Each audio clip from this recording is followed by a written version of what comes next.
Have you ever noticed? The older we get, the more careful we have to be with our peace. It's not that we stop loving our families, far from it.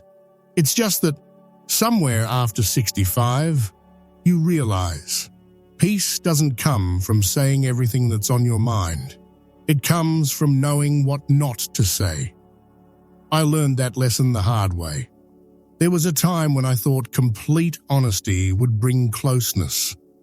That if I opened my heart fully, my family would understand me better, love me deeper. But what I didn't see was how much noise that honesty could invite. Opinions, worries, advice you never asked for. And suddenly, my peace wasn't mine anymore. If you've ever walked away from a conversation with your kids or siblings feeling drained instead of comforted, you know exactly what I mean. So today, I want to share something personal. 5 things I've learned to keep to myself after 65, not because I'm hiding anything, but because peace deserves privacy. If you're tired of every word turning into a discussion or every decision being second-guessed, then this message is for you. Let's begin. Secret number 1. Your boundaries aren't up for debate. Here's something I learned too late. Not everyone needs to understand your boundaries for them to be valid. When you're young, setting boundaries feels like self-discipline. After 65, it's survival. You've earned the right to choose quiet mornings, slow days, or time alone. But the moment you explain why you need that space, someone always has an opinion. You shouldn't isolate yourself. You need to get out more. You can't spend all that time by yourself. It's not healthy. They mean well. But over time, that care starts to sound like control. Helen, 74, widowed and gentle as a breeze, used to spend Sunday mornings reading by her window. Her daughter insisted on weekly brunches. At first, Helen went to keep the peace, but she missed her quiet ritual. One week, she said no. Her daughter smiled, but grew distant. Then came the comments. You're avoiding family. You're not being fair to the grandkids. Helen told me later, I started defending my peace like it was a crime. That's the trap. The moment you explain your boundaries, you invite negotiation. So stop explaining.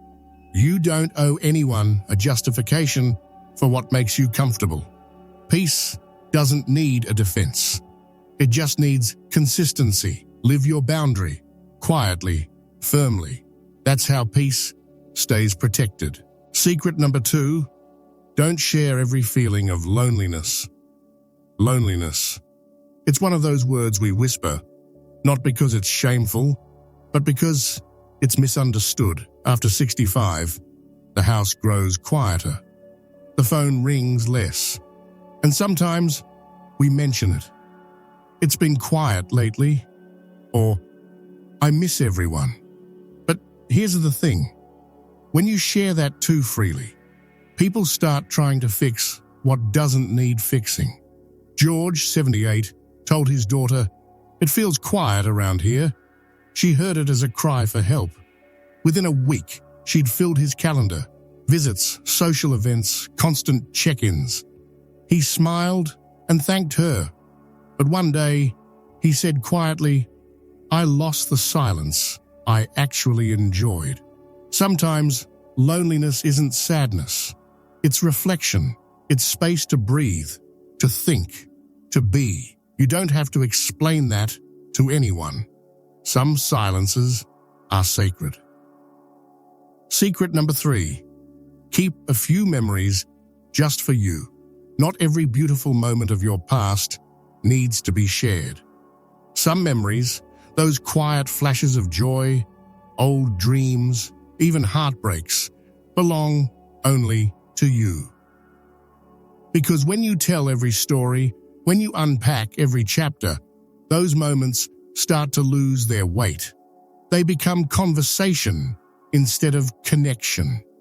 Your life isn't an open book. It's a library, and some volumes are meant to stay on your private shelf. You've earned that privacy, not because you're secretive, but because you understand the power of stillness. Secret number 4. Not every opinion belongs in a conversation. You've lived enough life to see patterns, to know what works and what doesn't. But even the most loving advice can land wrong when people aren't ready to hear it. Paul, 82, once told his daughter, "You don't want to miss your kids growing up?" He meant it with love. She heard judgment. They didn't talk for weeks. At this age, peace sometimes means biting your tongue. You don't need to fix everything. So next time you want to jump in, pause. Ask yourself, am I helping or am I trying to control? Because sometimes silence speaks louder than wisdom. Secret number 5, keep your future plans private. Whether it's your living arrangements, finances, or what you'll leave behind, not every detail needs to be shared. Because once people know your plans, they start adding their opinions. You shouldn't live alone. Maybe sell the house. Are you sure you want to spend that money now? And slowly, your life starts to feel like it's being managed by committee. You've earned the right to make your own choices, freely. You don't owe anyone a preview of your future. Your plans are yours until you decide otherwise. Peace isn't about how much you share, it's about how much you protect. You've spent your life giving time, support, advice, comfort. But now this chapter is about protecting something else. Peace isn't a luxury at this stage of life, it's a necessity. It's that quiet morning with your coffee, that walk where your thoughts finally settle, that right to say no, without guilt, without explanation. Because peace doesn't come from openness. It comes from ownership. You've earned the right to live your days your way, calmly, quietly, confidently. Not because you're hiding, but because you finally understand not everything sacred needs to be shared. If this message spoke to you, share your thoughts in the comments.